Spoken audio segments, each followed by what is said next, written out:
এই যে বিশ্ব সুন্দরী প্রতিযোগিতায় নাম লেখাইতে চান যে আপারা, সে আপাদের বলতেছি, আপনাদের মগজ কবে খুলবে? ঘিলু কি সব শেষ? সব জলাঞ্জলি দিয়ে দিয়েছেন? ফর্সা হওয়া আর চিকন হওয়ার চাইতে আপনার জীবনটা তো বেশি মূল্যবান নাকি? নাকি ফর্সা হওয়া আর চিকন হওয়া আপনার জীবনের চাইতেও বেশি দামি? কোনটা? হ্যাঁ, তাহলে দিয়ে ফেলেন। ফর্সা হইয়া আর চিকন হইয়া কবরে চলে যান, ঠিক আছে? বেঁচে থাকে কি করবেন? মানে সামান্য না শিক্ষাগত যোগ্যতা আছে, না ন্যূনতম বুদ্ধি শুদ্ধি কিচ্ছু আছে। আরে আহাম্মক আপারা, যদি মানে কোন ক্রিম মাইখা ক্রিম ঘষা যদি ফর্সা হওয়া যায় তোরে আপা, তাহলে তো আফ্রিকানরা সব ফর্সা হয়ে যাইতো। সবচেয়ে বেশি ফর্সা হওয়ার ক্রিম আফ্রিকায় বিক্রি হইতো। একটু বুঝেন না? এই যে ভণ্ড ভণ্ড প্রমোটাররা পয়সার জন্য আপনাদের সাথে যা ইচ্ছা তাই করতেছে, আর আপনারা পয়সা খরচ করেই যাচ্ছেন, বুদ্ধি শুদ্ধি হবে না আপা আপনাদের? মানে কি হবে? একটু ফর্সা হইলেন আর সুন্দর হইলেন, কি হবে? বিশ্ব সুন্দরী প্রতিযোগিতায় নাম লেখাবেন, আর এটা হইতে গিয়ে যখন মইরা যাবেন তখন কি করবেন আপা? যারা এগুলা বেচে তাদের ইতিহাস ঘাইতেছেন? তাদের পরিবার দেখেন, তাদের পরিবারে কালা দলা মানে ছলা বোটকা সবই আছে, তারা তো ঠিক হইতেছে না। তাদের পরিবারের গালে মেস্তা থেকে শুরু করে কালা তিল লাল তিল সবই আছে, সেগুলো তো ঠিক হইতেছে না।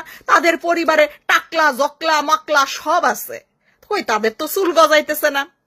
তাদের মানে পরিবারে কি বলবো, মানে সেই বুড়িওয়ালা মানুষ আছে, তারা তো জুস খায়া স্লিমিং টি খায়া শুকাইতেছে না। আপনারা কেন ঝাঁপাই পড়েন? একটু পরিবারগুলার দিকেও তাকাইতে পারেন না? হ্যাঁ, যে মানে আগের থেকে জিংরা নারিকেল, হ্যাঁ সুঙ্গা নারিকেল, হ্যাঁ আইসা বেসে স্লিমিং টি খাইলে নাকি 3 থেকে 4 কেজি বলে ওজন কমে। 3 থেকে 4 কেজি যদি ওজন কমে, একবার আফারা চিন্তা করেন তো, হ্যাঁ দো এতদিন নাই হয়ে যাইতো। না আছে পাছাই মাংস, না আছে বুকে মাংস, না আছে কোন জায়গায় মাংস, তার উপর খাই স্লিমিং টি খাইয়া আপনাদের প্রমোশন করে। স্লিমিং টি খাইয়া নাকি এরকম হইছে। তো এরকম এলে তো আফা আপনারা তো মানে চিন্তা করেন না একবার? তো নাই হয়ে যাবে। হ্যাঁ, আরো বড় বড় ব্র্যান্ড প্রমোটাররা আছে, তারা সারা জীবন মানে প্রত্যেক ইয়াতে তারা ভিডিওতে তারা স্লিমিং টি খাইতেছে সকালে উঠা, যেটা 3 থেকে 4 কেজি কমায়। তাই এতদিনে তারা সেমই আছে কেমনে? একই রকম তো আছে, কই পাল্টাই তো না। শরীর তো কমে না। আপনাদের মাথায় কি গিলু ঢোকে না আপা? হেরা যদি আপনাদেরকে গুয়ো খাইতে কয়, আপনারা গুয়ো খাবেন? হ্যাঁ হ্যাঁ, ফর্সা হবার ক্রিম আবার কি রে?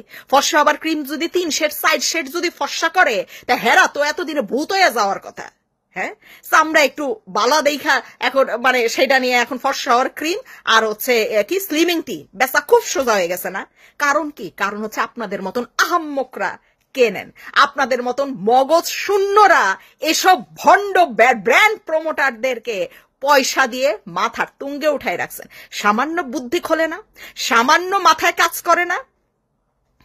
যাই হোক, মাথা কাজ করবে কেমনে? আপনাদের অনেক পয়সা দিতে থাকেন, এগুলো খাইতে থাকেন, খাইয়া কবরে চলে যান। কবরে গিয়ে বিশ্ব সুন্দরী প্রতিযোগিতায় নামটা লিখাই ফেলেন, ঠিক আছে? মানে কিছু বলতেও লজ্জা হয় আপনাদেরকে।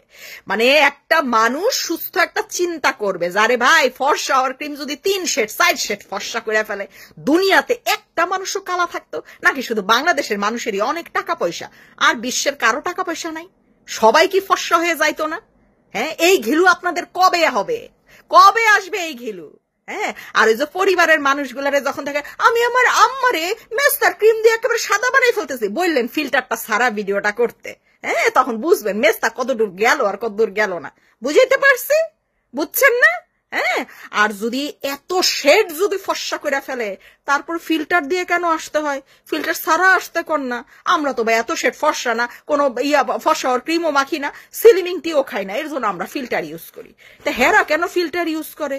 এদের তো ফিল্টার ইউজ করা ঠিক না, তাই না? মাথাটা খোলেন। হ্যাঁ, তারপরে কি আরেকটা হচ্ছে জেনেটিক্যালি বংশগত রক্তগত যাদের চুল লম্বা হয়। হ্যাঁ, আমার এক মেয়ের কোনো চুলই নাই, আর এক মেয়ের বড় বড় চুল। এর মানে কি আমি এখন চুলের তেল বিক্রি করা শুরু করবো? ছোট মেয়েরা দেখাই? হ্যাঁ, ওই রকম যারা তেল বিক্রি করে হেদের পরিবারের দিকে তাকান, টাকলার অভাব নাই। বুঝাইতে পারছি? কিন্তু হেরা হেই টাকলার চুল উড়াইতে পারে না। আপনাদের চুল লম্বা ঘন রেশমি সব বানাই ফেলতেছে। চোখ খোলেন, বুদ্ধি জাগান রে ভাই। পয়সা যদি বেশি থাকে, ওই যে রাস্তাঘাটে দুস্থ জন্তু জানোয়ার আছে না, কুকুর বিড়াল আছে, তাদের চিকিৎসা করান, তাদের খাওয়ান, মানে জান্নাতে যাওয়ার একটু পথ তৈরি হবে, ঠিক আছে? সব ফর্সা হওয়ার ক্রিম আর স্লিমিং টি খাইলে কবরে যাবেন শুধু, দোজক নিশ্চিতই থাকবে। মানে কোথায় থাকে আপনাদের বুদ্ধি? মানে কেমনে পারেন আপনারা এই গরু ছাগল ব্র্যান্ড প্রমোটার গুলা, আহাম্মক গুলা, মূর্খের গোষ্ঠীগুলা, এগুলা বেচের আপনারা বৈশা বৈশা খান? আপনারা বৈশা বৈশা খাইতেই আছেন, আপনারা বৈশা বৈশা কিনতেই আছেন। বাইরে কি রে ভাই? আপনাদের কেমনে বোঝানো সম্ভব? কেমনে বোঝানো সম্ভব যে এইগুলা যদি সত্যি কোনো কাজ করতো তাহলে দুনিয়াতে কোনো মোটাও থাকতো না, দুনিয়াতে কোনো কালাও থাকতো না, দুনিয়াতে কোনো টাকলাও থাকতো না। বুঝাইতে পারছি? আহাম্মক গুলো।